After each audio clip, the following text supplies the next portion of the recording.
Hey, it's Aidan for Complex, and today we're diving into a topic near and dear to my heart, album art. Now, while you shouldn't judge a book by its cover, there's no denying that tastefully executed cover art can elevate the overall listening experience, even if only by a little bit. Album art serves as the most immediate visual contribution to any given body of music, and therefore heavily influences the mood, tone, and theme of the album as a whole. Complex Music's deputy director Eric Skelton illustrates how important album art can be, stating the following: "Once an emotional connection is made with the fans, artwork can take on a life of its own and live outside a musician's own fan base, reaching more eyes than it ever could sitting on a rack." So it doesn't really make sense to think of cover art as just a form of packaging anymore, but rather the first step into a full experience.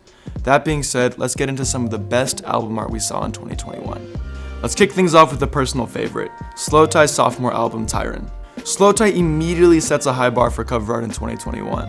The Northampton artist does not fail to inspire as he consistently produced jaw-dropping visuals since his debut on Nothing Great About Britain. Tyron's visual creative direction was helmed by UK trio Crowns and Owls, a creative agency known for their work with Skepta and Pink Pantheress. Next up, we have another UK rapper, Little Simz, and her fourth album, Sometimes I Might Be an Introvert.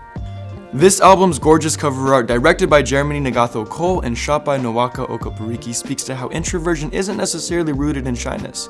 Rather, it can be an expression of thoughtfulness, focus, and quiet power. They position and style Little Simz so that she's simultaneously pensive and striking, similar to the themes throughout the record.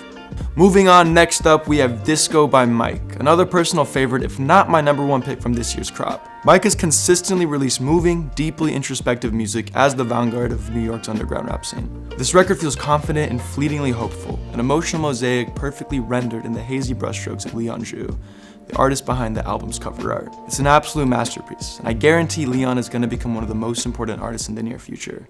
It's wonderful to see them working together on this record. Up next, we have 454's debut mixtape, For Real. This piece of artwork, created by Chris Hardy, uses thick, bright swaths of paint to juxtapose images and create a surreal landscape, reflecting the bouncy, pitched-up vocals and upbeat production throughout the record. The same visual identity is repeated throughout the album visuals. Saturated, low frame rate video builds a melting world that helps us get lost in the music a little bit more quickly. Changing up the genre a little bit, on this next one we have Japanese Breakfast's third album, Jubilee. Michelle Zauner, the genius behind Japanese Breakfast, has been on a bit of a creative victory lap after releasing best-selling novel Crying in H Mart and snagging the Grammy nomination for Best New Artist and Best Alternative Album. The themes of joy and the themes of transformation on Jubilee pair sweetly with the warm, carefully dangling persimmons on the cover, perfectly captured by photographer Peter Ashley. Disney could not have done a better job animating the cover of Pooh Shiesty's debut mixtape Shiesty Season. For this cover, Pooh tapped 21-year-old 3D modeling artist Wahid Amadzi, who goes by All Smiles on his personal and NFT accounts.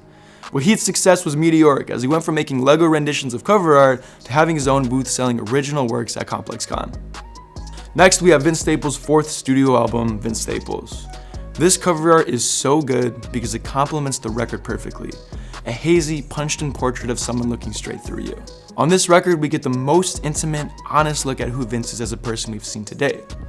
But despite the transparency, Vince's delivery still feels haunting and spectral, reminding us that while we think we know him, there are parts of him that will always be unknowable. That's all I got for now. I know ranking anything is always accompanied with a degree of controversy, so please do not hesitate to let me know what you think I got right and what you think I got wrong in the comments below. For more on this and other stories like it, be sure to subscribe to Complex News on YouTube and on Instagram. For Complex News, geeking out about album art, I'm Aidan.